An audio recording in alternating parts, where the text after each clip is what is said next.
So hello friends, welcome back to channel. We have learned few commands. Today command is where is. Okay, so what's the syntax? Where is and the command we want to find. Okay, so I want to find user add. Okay, this command location is in /usr has been user add. That's the location. If I want to know the location of if config, is locating in has been if config. So that's how you can find any command. Okay, but you will say I can run user add here itself by I want to search.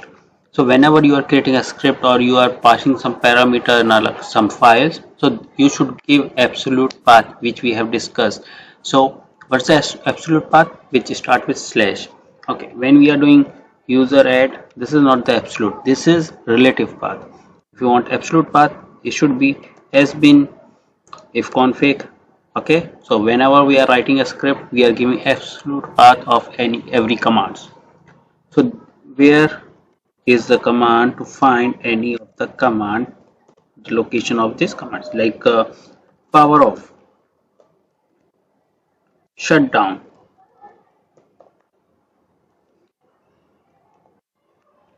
Okay, you are able to see power off, shutdown, and if config command is in sbin, super bin, and few of the command we will find in like ls bin. Okay, pwd bin or password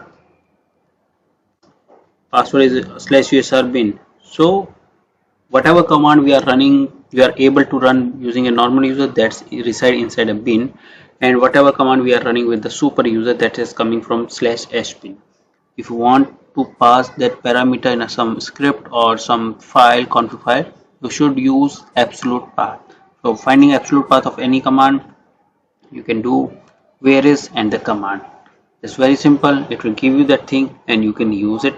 So your system will not say not able to find this command, because it is having the absolute path, and using absolute path system will go and find that command. So you will not get any error. So this is all for today. See you in the next video. Bye.